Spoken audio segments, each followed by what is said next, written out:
माँ, ऐसे कैसे तुम नहीं लाई? तुम्हें पता तो था कि वो बंदूक मुझे चाहिए थी, क्यों नहीं लाई? बेटा, तुझे तो पता है ना, हमारे पास इतने पैसे नहीं हैं। घर में आटा भी खत्म हो गया था। पहले वो ज़रूरी था बेटा। तेरी बंदूक दिवाली के समय देखेंगे बेटा। जाओ, तुम्हें मेरी कोई फिक्र नहीं है, चली जाओ यहाँ से। और वो पानी का गिलास उसने मेरे सिर पर दे मारा। तब अमर की उम्र कितनी होगी? यही कुछ 4-5 साल। और इस हरकत पर किसी ने कुछ नहीं कहा? मैडम, अमर हमारी इकलौती औलाद है और ऊपर से लड़का, उसे कैसे डांट पाते। हमेशा उसकी गलती को बच्चे का गुस्सा समझकर बस नजरअंदाज कर दिया। हमने कभी नहीं सोचा था कि आगे जाके वो ये सब करने लग जाएगा। कभी भी नहीं सोचा था मैडम। आपको लगता है कि अपनी माँ पर ग्लास फेंकना छोटी बात है? अमर से पूछताछ लगभग पूरी हो चुकी थी। अब डॉक्टर मैडम उसके बचपन के बारे में और जानना चाहती थी। कह रही थी कि अमर के दिल और दिमाग में सही गलत का भेद नहीं है। उसे अपने किए पर कोई पछतावा ही नहीं। उन्होंने अंग्रेजी का कोई शब्द बताया था। हाँ, सैडिस्ट। उन्होंने कहा वो सैडिस्ट है। मैडम, क्या है अमर? अमर को दूसरों के दुख तकलीफ देखकर खुशी मिलती है। उसका दिमाग ऐसा हो गया है कि जब भी वो किसी को तड़पते देखता है, उसके शरीर में खुशी के हार्मोन्स बनने लगते हैं। अमूमन बच्चे खून से डरते हैं, लेकिन अमर खून देखकर उसकी आंखों में चमक आ जाती है।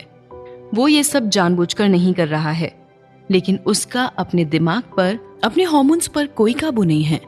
और अमर की इस बीमारी के पीछे के राज जानने के लिए उन्होंने हमें बुलाया, ताकि इसकी गहराई तक जाकर अमर के इलाज में क्या करना होगा ये वो पुलिस को बता सके। पारुल, क्या तुम मानती हो कि 4-5 साल का बच्चा अपनी माँ पर हाथ उठाना ठीक समझ सकता है? होना तो नहीं चाहिए मैडम, पर हमारे गांव में अक्सर बच्चे अपने बाप को माँ को मारते देखते हैं। उन्हें ये आम बात लगती है, फिर वो भी गुस्से में वही करने लगते हैं। तो इसका मतलब ये बस एक बार की बात नहीं होगी। अमर ने इसके अलावा भी तुम पर हाथ उठाया होगा। नहीं नहीं मैडम, उसने कभी कुछ फेंक कर तो नहीं मारा, पर कभी दूसरे बच्चों के साथ खेलते देखा है? किस तरह के खेल खेलता था? मैडम, हम सुबह से ही खेतों में काम पर निकल जाते थे। अमर दादी के पास रहता था। क्या खेलता था ये कभी जान ही नहीं पाए। और स्कूल? अमर स्कूल क्यों नहीं जाता? आपको नहीं लगता कि उसे पढ़ना लिखना चाहिए? मैडम, मैंने तो उसका स्कूल में दाखिला भी करवाया था। सोचती थी मेरा बेटा भी शहर जाकर नौकरी करेगा, सूट पैंट पहनेगा, पर क्या पारुल?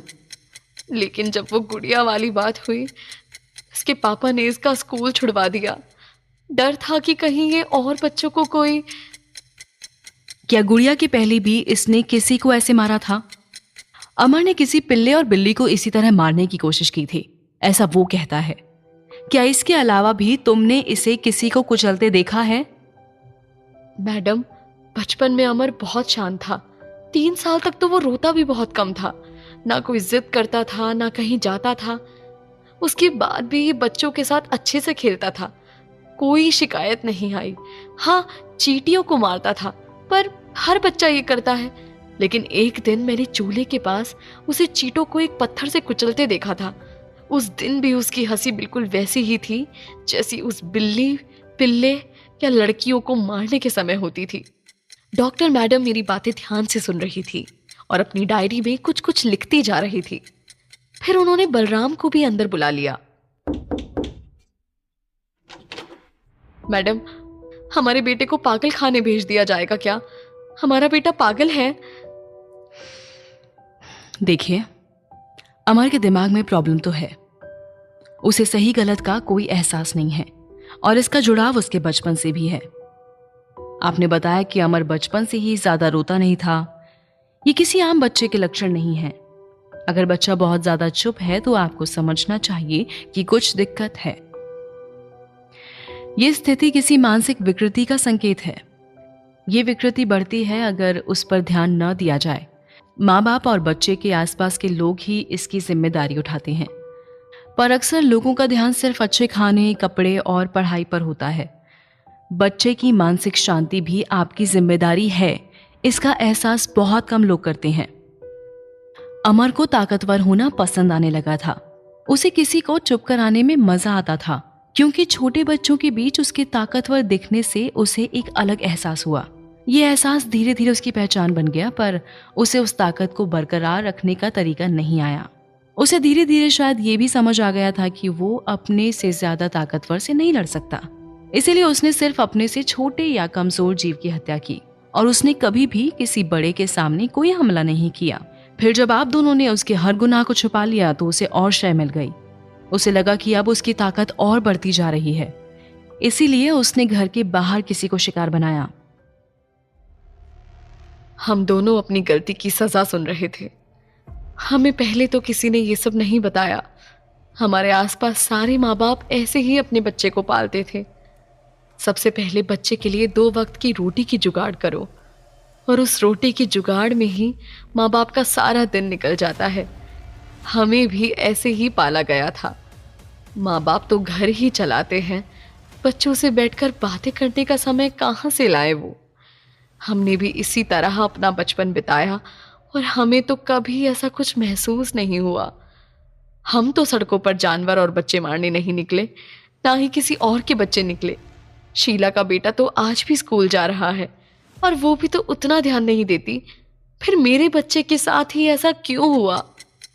मैडम, अमर के लिए रोटी लाने की जद्दोजहद में हम कभी उस पर ध्यान नहीं दे पाए। हम मानते हैं कि हमारी गलती है, लेकिन मैडम हमारे बेटे को बचा लीजिए। वो तो बच्चा है, और आपने खुद ही कहा कि उसने कुछ जानबूझकर नहीं किया।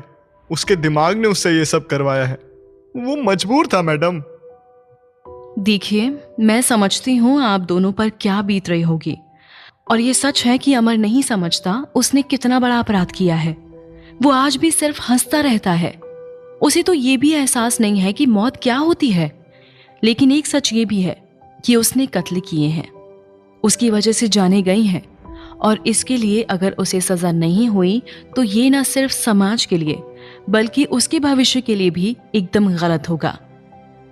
उनका हर शब्द जैसे मेरे दिल के किसी कोने को कुरेद रहा था, जैसे हर लफ्ज में कुछ ऐसा छुपा था जो हमारे बेटे के उस सच को समझ सकता था जो अभी तक हर किसी के लिए छुपा हुआ था। मैंने अपना दिल थाम लिया और हर उम्मीद को अपनी आखिरी सांसों तक जकड़ कर बैठी रही, क्योंकि अब मैं पीछे हटने वाली नहीं थी। डॉक्टर मैडम सही कह रही थी। उन्हें ये सही लग रहा था क्योंकि वो उसकी माँ नहीं थी, लेकिन हम तो उसके माँ बाप थे। हम तो आखिरी सांस तक उसे बचाने की कोशिश करते रहेंगे ना। अमर को सही तरीके से समझने की जरूरत थी, पर हमारा समाज बच्चों को ऐसी शिक्षा देने में कहीं चूक कर जाता है। बच्चों के दिल और दिमाग में दबे गुस्से को, उनकी समस्याओं को अगर पहले समझा जाता, शायद आज ये स्थिति ना होती। डॉक्टर मैडम हमें सब कुछ अच्छे से समझा रही थी, कैसे एक बच्चे के लिए उसके माँ बाप का उस पर ध्यान देना भी जरूरी है।